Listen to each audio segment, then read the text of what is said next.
challenges is that sometimes we can be a certain way in one arena and differently in another arena. We could be very domineering or straightforward or direct, whatever term you want to use, when it comes to our home environment or to when we're talking to our younger siblings or even when we're talking to our parents. And then we get to the job interview, or the job conversation or whatever, and suddenly we get very we get very demure. We get very mindful suddenly, and we don't know where it comes from. And I'm a big fan of Carl Jung, and one of my favorite quotes from him, probably my favorite quote, to paraphrase, is what remains unconscious to us, we consider fate. In other words, if we're not aware of how we're showing up, how we're talking, that we can be very direct in this environment and then indirect and don't ask for what we need in this other environment, we're going to assume we're just not good in that environment. We're going to assume that in the work environment, we're not getting paid what we're worth and not realize that part of that actually might come from how we're showing up. And vice versa, we might be disrespected or feel disrespected at home and feel angry and upset about that, but then not realize that we're not having that full conversation, that we're not actually showing up in a way that allows us to do so.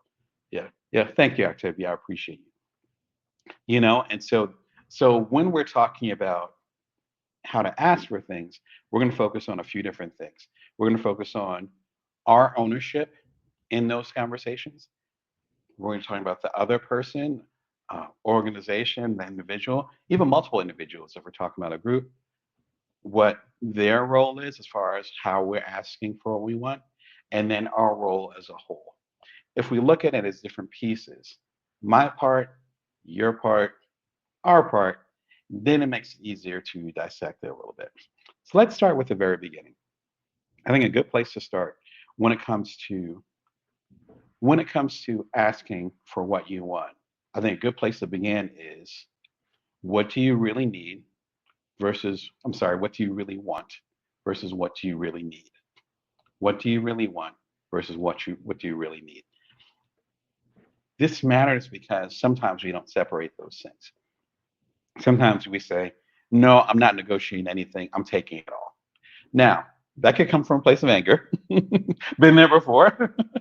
It could come from a place of hurt. It could come from a place of fear. Because, like, rest in peace to Tupac. I get and MC Breed. I gotta get mine. You better get yours. Sometimes that's the energy we come from. My folks are from the hood, so I understand and respect that. But we're assuming this is a relatively safe environment, right? We're gonna assume that we're discussing something that is relatively simple. Hey, can you do the dishes? Because they're starting to smell up, and I don't want bugs in the house. That's an ask. That's a negotiation. Even something as simple as that. Yeah, I'm putting a lot of work into this environment, and I'm helping contribute to this corporation. And I think it's time for me to have a little bit more equity, or to have some type of raise, some type of compensation that matches that. That's a discussion. That's an ask. Hey, I'd like a little bit more hugs. Some more physical touch would be great. That's an ask too. We sometimes get confused because we don't realize when we're doing an ask. We feel like some folks feel like it's a demand.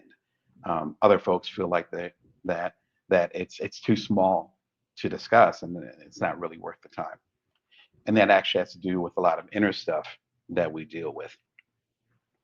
If we're going to go and sort the wants and the needs, those things that are nice to haves, as we say, versus those things that are mandatory, it helps to kind of go through this simple process. Number one, to find out what your non-negotiables are. So find out what your non-negotiables are.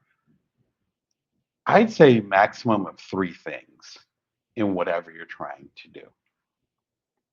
If it's like, if it's a job offer or a job opportunity, and you say, okay, it has to be a commute less than 30 minutes or no commute. I have to have flex days so I can take care of my kids in case they need me or whatever the case may be. And 2 weeks vacation time minimum per year. And this is the United States. We have a lot less vacation than some of y'all international viewers. So you might be shocked, but you will only get a couple weeks vacation in the corporate world. Those could be your non-negotiables. So then if they're like, you know what, if you do that, then mm, you know, maybe you end up getting paid in the lower end of that range because excuse me, most corporate positions have a certain range. And it's like, okay, well, you'll be at the lower end if you want that kind of flexibility.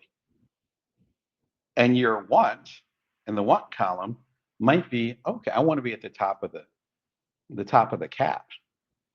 I want to be capped out, as they say in the NBA. It's like, well, you can be capped out, but you want the short commute or you want to work from home and you you want the two weeks vacation or whatever, and you definitely want flex days and the opportunity to do hybrid. Okay, well, one of these things has to give, and we sometimes have a hard time for that. Sometimes we feel so that that's bad bargaining. It's not. It's just there's a certain amount of resources that we have with that. How are you going to be at the top of the salary, but then you also want the bonus vacation and or the flex time? Now, something happens when we're in different situations, and then it changes the dynamics. I remember Kanye West talking about this when he was asking Jay Z for certain things because Jay Z mentored him and so forth. And he thought Jay Z and his company were being unreasonable. And then Kanye West became a business owner. And suddenly he's like, oh, there's only so many resources. Or if we have all this flex time, then only X amount of production will happen. So there's a level of empathy that happens that sometimes we don't have. So if we get into the us versus them mentality, then we might be losing the practicality of it. We'll talk about that in the next segment. So the first step, I think, is figuring out what your non-negotiables are, no more than three. If your non-negotiables come into a laundry list, then your opportunity is to find a partnership, however you define partnership. It could be applied to any of those, romantic or otherwise.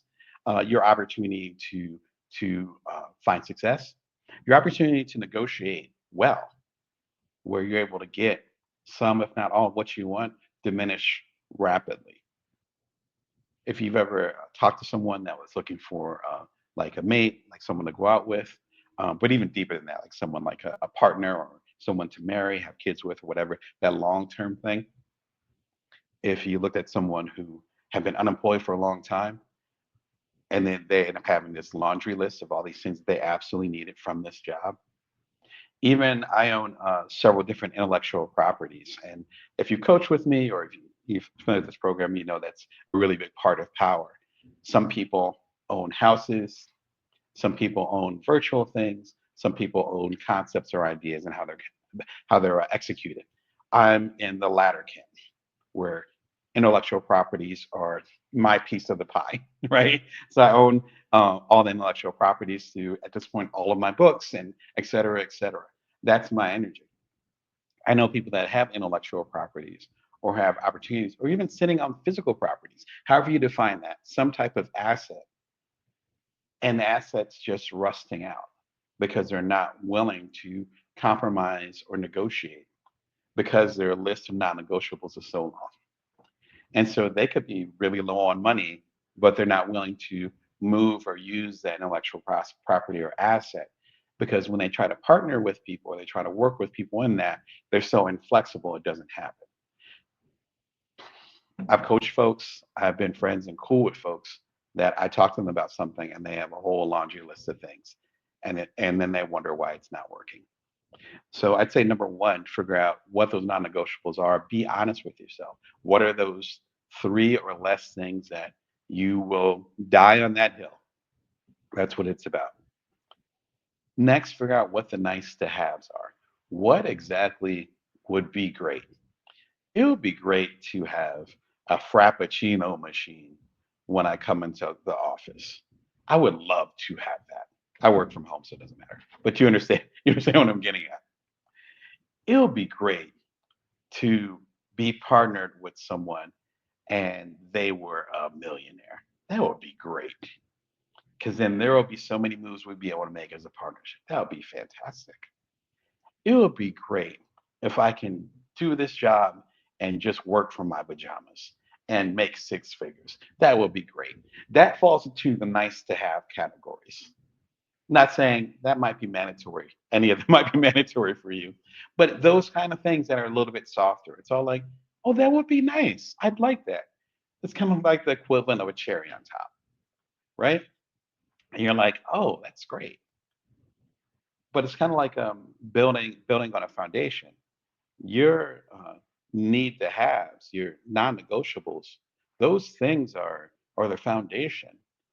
So you could have all the cherries on tops as you want, but if the foundation is messed up, if your need to haves, your non-negotiables aren't there, it's going to fall apart. It's not going to make it. These are foundational things that will actually allow, I'm really big into partnerships, that will allow the partnership to flourish, or at least increase the chances of it flourishing. You need to have that together. So the first step is really figuring out what your non-negotiables are, no more than three. The second step is figuring out what your nice to haves are. And the third part, which I think is really important, the things you don't care about. You don't care. You really don't care. I'm not a big holiday guy. So whether I'm partnering with someone romantically or I'm doing some type of corporate thing and I've gone for corporate jobs and negotiated with them and stuff. So if I'm going for a corporate job or whatever, having certain holidays off, or being with someone who's really into holidays, it doesn't matter to me. There's one or two holidays I care about per year. And even that, it's pretty low key. Don't care.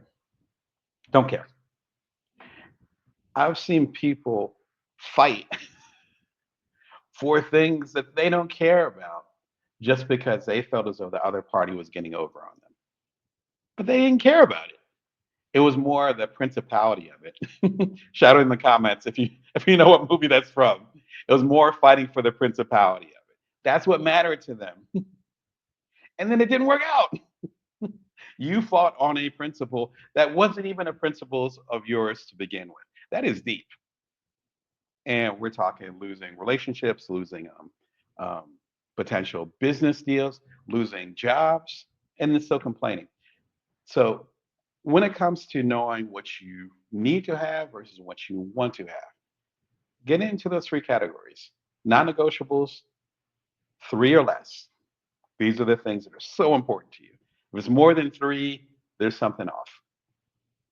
Number two, you figure out your nice to haves. It'll be nice to have this. This will make this will sweeten the pot, as they say in gambling. This will sweeten the pot.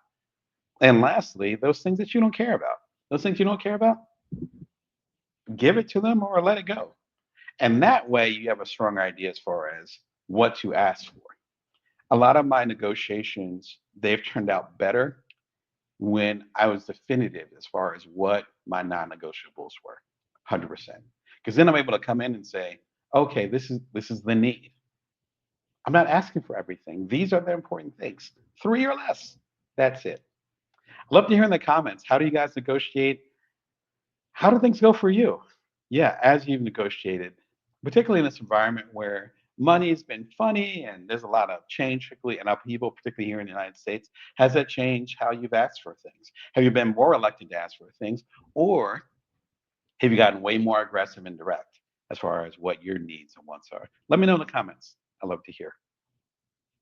If you want to go deeper into this, I would highly recommend probably the best book that I recommend here on this episode, Crucial Conversations by, I'm not even going to go through the list, the litany of authors in there.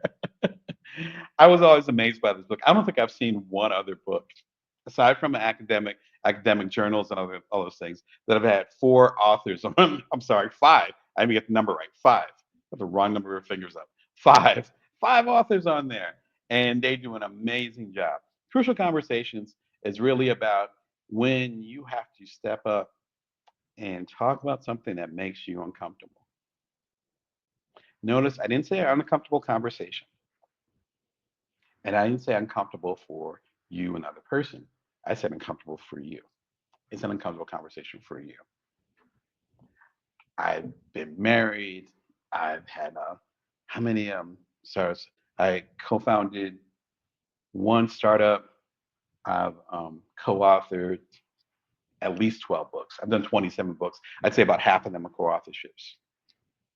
In all those different dynamics, all the different types of partnerships that I've been in, sometimes something will be so uncomfortable to you, and you'll be losing sleep over. You'll be stressing. You'll be like, "Yo, they're about to flip out," or they're gonna be like, "No, da da da," and then, excuse me, you go and you have that conversation, and they're like, "Oh yeah, sure." And you're like, "Oh."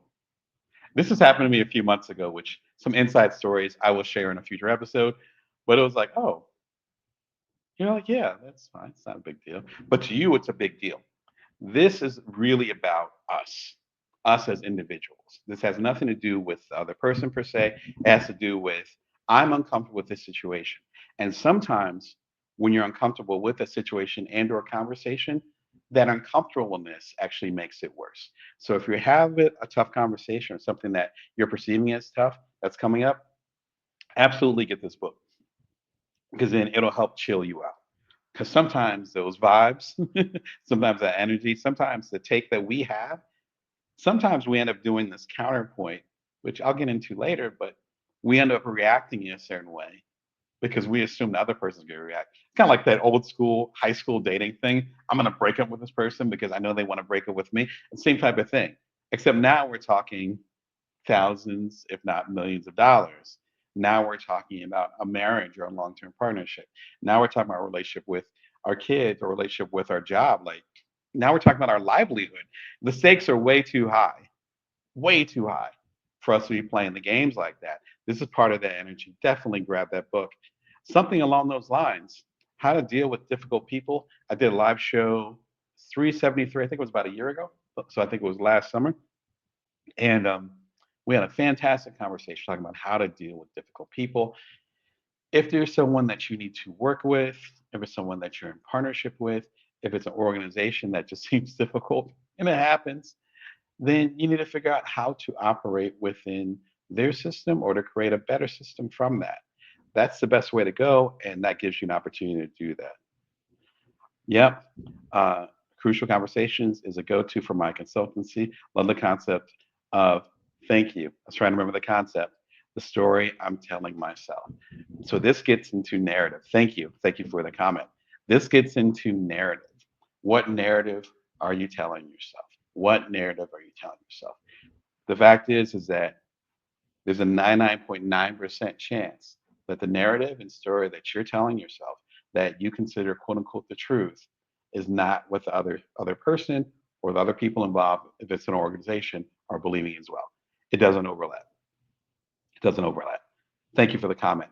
As I said, I've been in many, many different types of partnerships. Partnerships are a big part of the business that I do, as well as my personal stuff, of course. I got two beautiful kids from a partnership. That's part of that energy. I don't know how many times I believed this was the truth. Again, to quote you again, uh, the story I'm telling myself. So many times I believed that. And then it was like, talk to someone else, and it's like, oh, no, that's not how I see it at all. It's like, oh, the nice thing is that once you have the foundation for who you are, bigger conversation, then you're able to go ahead and say, this is what I need versus this is what I want. Your needs, as I said, should only be like three things max. Why are you having this conversation? Again, they get deeper into that in Crucial Conversations. And I talk about that also in that recent episode, talking about how to get along with difficult people. I'm entrepreneurial coach Damon Brown. I'm here to help you as a side hustler, solopreneur, otherwise a non-traditional entrepreneur. You're watching Bring Your Work TV. You can subscribe for free, for sure. And Octavia, thank you for the comment. Normally, when I ask for something, I tend to get it when it's like reduced pricing or refunds, etc. But I found when asking for the high-end sale, I'm willing to lower my price. I don't like that. Yeah, that's tough. That's tough because then it's almost like a game of chicken, right? It's like a staring contest. I appreciate the honesty, Octavia, but it is like that. That's tough. One of the things that has helped me is staying fixed in whatever my price is and not offering sales and not doing reduced pricing, particularly when it's seasonal things. And the reason I do that is Number one, it forces me to stick to my guns. Number two, as you might have experienced, sometimes people wait for the quote unquote Black Friday sale, as I say here in the United States, the Black Friday sale, or the New Year sale, or whatever, and end up not purchasing your product. And then they forget about it, right? Because they're waiting for that sale and hopefully they'll buy it then. The third part about it is that it forces me, and to this day, to come up with alternative things that are more affordable and to leave the high end stuff high end. Coaching with me one on one is high end. My rates are right on my website. No curtain to look behind or anything. So if you go to danebrown.net, you know that how much it costs to coach one on one with me. These books, sometimes Amazon or one of the platforms have a sale, but other than that, they don't go on sale. You can get it through my website or anywhere else. But I have this show, this is episode 408. So I've come to y'all 408 times, and unless you bought stuff from me and you wanted to, this doesn't cost anyone a dime. And we got 18,000 subscribers that have plugged in and more that I've viewed. My whole point is that it allows me to separate different things and make it into this is the high end thing that is rare, that is not negotiated, unless it's very special circumstances. And then there are the things that are available that work like that. And that's great. Thank you for chiming in. Also understanding the difference between price and cost. Exactly. So you could have the price of something, and the price is okay, let's say it costs $100 to work with me. It costs more than that, but let's just run with the analogy. $100 to work with me. Cool. That's $100 out of your pocket. Hey, $100 matters. Thank you. $100 matters, et cetera, et cetera. Cool. But then what's the cost of not working with me? Well, if you're not working with me or someone like me and you're stuck in your business, that's a much higher cost than the $100 you just spent. I live in Las Vegas. $100 is a nice meal for two people, right? Or the way my kids eat. Maybe just my kids eating, right? That is the price. The cost, though, there's an experience that my family won't have. In the case of business, if you're not working with someone or you're not spending that time putting the price into it, and price goes into time as well. The time you're spending hanging out with me on this program. That I might say one thing, you might think most of it is goofy, and then I say this one line and then unlock something, and suddenly your business skyrockets. I'm not saying I have that kind of power. What I'm saying is that folks like myself, if we have certain knowledge and y'all are willing to put the resources or the time into it, the price, then that far outweigh whatever cost there happens to be, or whatever that cost can outweigh the price of whatever you'd be giving up. You spend 45 minutes with me, and exactly, you finish my point. Stay stuck or stay the same, exactly. And you get ready before you be ready, or for some reason I can't talk today. You understand what I'm saying? You stay ready so you don't have to get ready. One of my favorite sayings, I can't say it today, but you stay ready so you don't have to get ready. And so even just a few days ago, I'm reading new books, listening to webinars and stuff. Even though I have this show, I'm still learning. In fact, I feel like having this show becomes a mandate for me to learn. And I think that's a really important part to it. And if you're not going to be doing that, then it makes it way more difficult for you to show up and say, all right, I'm not going to pay this particular price because I don't want to do this, that, and the third. And it's like, yeah, but what's the cost to your long-term engagement with that? And once you get to that point, then it makes it a lot harder to show up in a particular way. I actually did a video, excuse me, talking about this, and I'll go ahead and share with you right now. There we go. Right, why price isn't cost. It's actually one of my favorite videos. It came out about 2 years ago or so, and I talk about the concept of price versus cost. Thanks again for that comment as well, and breaking it down because there is a big difference in that. That's right there in the in the show notes. Let me know. Let me know what you think about that. Be sure and check it out. Of course, you can check it out on the replay. I'll be sure and throw it in there. Love this conversation. I appreciate y'all. So, when it comes to asking for what you want, separate it between your needs and your wants. Your needs should only be three things, non negotiable. You're not going to do it otherwise. And you're going to show up in a certain way because of that. And from that, you're very welcome. And because of that, you'll have an opportunity to negotiate on a higher level. When it comes to asking